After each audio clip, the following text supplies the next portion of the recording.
Hi, Trevor here, reflecting on life through music. Thank you for stopping by.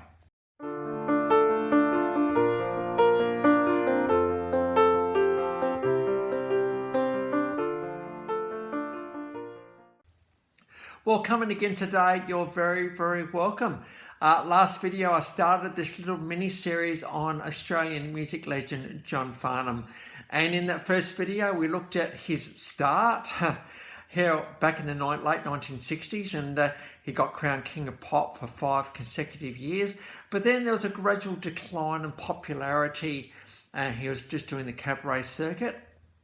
And around early 1980s that he met long-time manager and soon manager and friend Glenn Wheatley, and Glenn said, hey, we need to find this guy a song because he's got an amazing voice.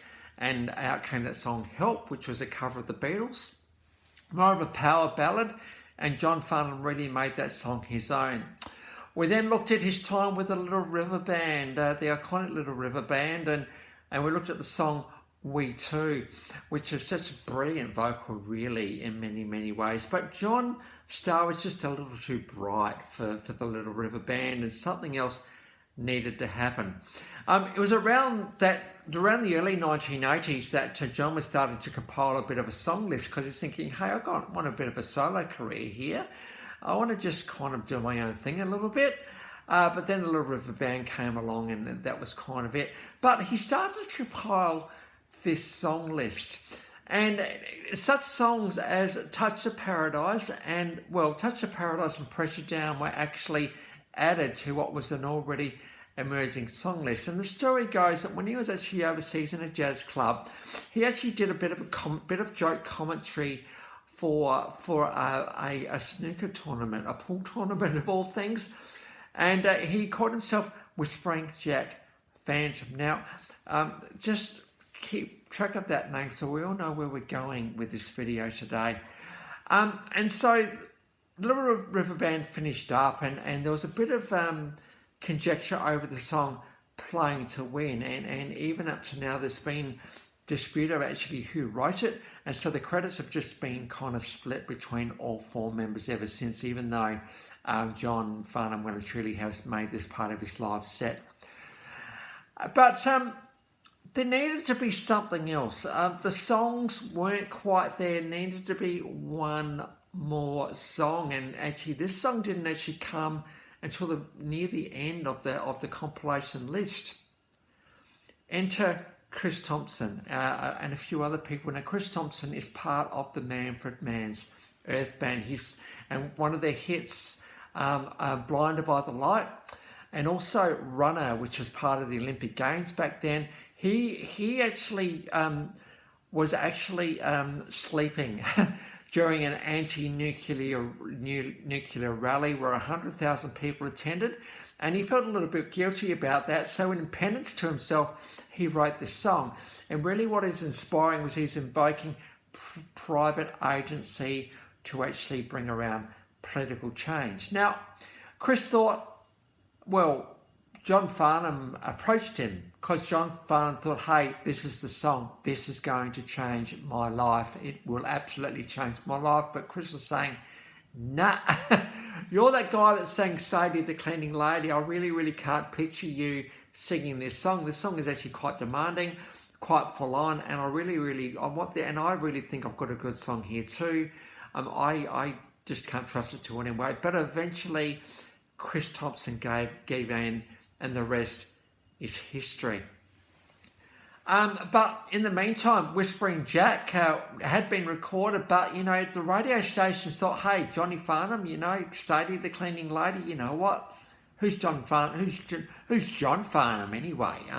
Used to be Johnny Farnham, didn't he? They just weren't getting it. And Glenn Wheatley, the manager at the time, was going around trying to find a producer and a record label, and it just wasn't happening.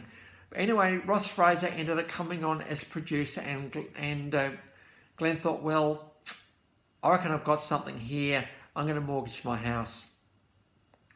And that he did. He actually put up the money to record Whispering Jack. And I'm thinking glad he did. because Whispering Jack would become an absolutely massive album. It went 24 times platinum in Australia, selling at least 2 million copies in Australia, and the highest selling album of all time in Australia. So Whispering Jack really was John Farnham's comeback album. And around that mid-1980s, everybody was coming out with pretty good albums, and so there was a lot of creativity around the traps, and John Farnham just went on to that as well, releasing this album. Now, You're the Voice is made for John Farnham. We love the way that the song starts. We love the power of the chorus. We love how he just goes up at the end. We love the bagpipe solo in the middle. Everything just absolutely come together to make this one of the songs of all time. And of course, this channel had to give credence to this song, because this song is just, well, it's amazing, nothing short. So we have got some clips below of You're the Voice. We've got John with the Melbourne Symphony Orchestra. Pretty cool, that one. I love the drums, how the drums just start here at the beginning. Then we got Firefight, which was a TV show that came out a little while ago, and we got on stage, we've got Olivia Newton-John, Brian May from Queen, and Mitch Tambo. Now Mitch is an Indigenous man in Australia, and he brought his tongue to one of the verses, and it just completely transformed the song into just another place ever again. So as you watch that particular clip, just think, wow, it's just incredible for Mitch to sing this song in his native language, because You're the Voice is a bit of a unifying song. The thing about this song is how it unifies us together. It takes us to a higher place, and when John sings this, it's live. Things just soar. They really do, and we're just so fortunate to have this song and John Farnham together in the same room. And we've heard it so many times ever since. Every time you hear John Farnham sing, you want him to sing this one. And whoever thought about the bagpipe solo in the middle? Absolutely amazing. So we've got John with the Melbourne Symphony Orchestra. We've got the Firefight show with Mitch Tambo, Brian May and Olivia Newton-John. And I thought, hey, let's get Chris Thompson singing this song as well, because Chris has got a very good voice as well. Of course, also Chris was also in the War of the Worlds music show, singing It's Thunderchild. So he's got a very good voice. We've got a live version of him singing this one in 2007. He's quite respectful of John Farnham, I think, here as well, realising that this is John Farnham's song, but I'm the songwriter, I can sing it well, but he's quite respectful in the way he does it. So I've got 3 versions of You're the Voice below. A couple of the other songs, singles off this album, we've got Pressure Down. Take the Pressure Down. Life is just really pressured at the moment. Just take the pressure down a bit. Official clip on that one. We got the beautiful Touch of Paradise, written by either Mondo Rock and Daddy Cool frontman Ross Wilson. And this is a bit of a sort of bit more reflective and beautiful and softer song for John to sing, but it's one of his most loved songs, this one, live version of that one. And we've also got Reasons, live version of that one, because you know what, it's just Give Me a Reason and I'll Come Running. It's absolutely stunning song, this one. We're all looking for reasons in this life. We're looking for the reason to be the way that we are, and I think this song just captured that really well. It's just one of these songs that we want to hear when John Farnham sings. And Pressure Down, from memory, was the first song off the album. So there we go.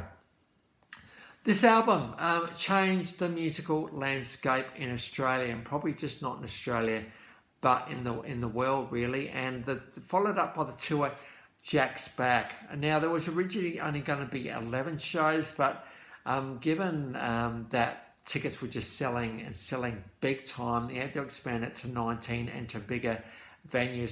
So John Farnham well and truly became the darling of the Australian music industry yet again, and he quite rightfully has been in there for many times ever since that time. I mean, Whispering Jack came out in I think it was 1987. So we're talking, 97. We're talking nearly 30 years of this album being around. Whispering Jack went to #1 in Sweden, #3 in Austria. It won in the initial ARIA Awards, Australian Record Industry Association, Album of the Year, Single of the Year, High Selling Album and High Selling Single of the Year. And in 1988, in Australia's bicentennial, John Farnham was dubbed Australian of the Year. So this is a very, very significant time for John Farnham. His career was well and truly back on track now, and it was only upwards, onwards and upwards for him. He was backed by a very, very amazing band. Just realise how good this band is. They've been long-stay members, part of John Farnham's band ever since Whispering Jack. There have been a couple of changes here and there, but there's been some steady players in there. And we're talking almost progressive pop, progressive rock here. This John Farnham goes beyond genres. He is a genre all of his own, and he really did hit the ground running with some of the best Australian songs of all time, and really utilising some of the songwriters from the world. And so it's great to be able to give Whispering Jack the soul video that this album deserves. Very much, very close to Australia's heart. So the clips of those 6 videos in the description below, and I've also included my last video from my first video in this mini-series on John Farnham of his early career. Well, next time we're going to continue on with post-Whispering Jack for the 3rd video in this mini-series, and we'll round out the John Farnham story. So until then, I'll catch you around. Bye for now.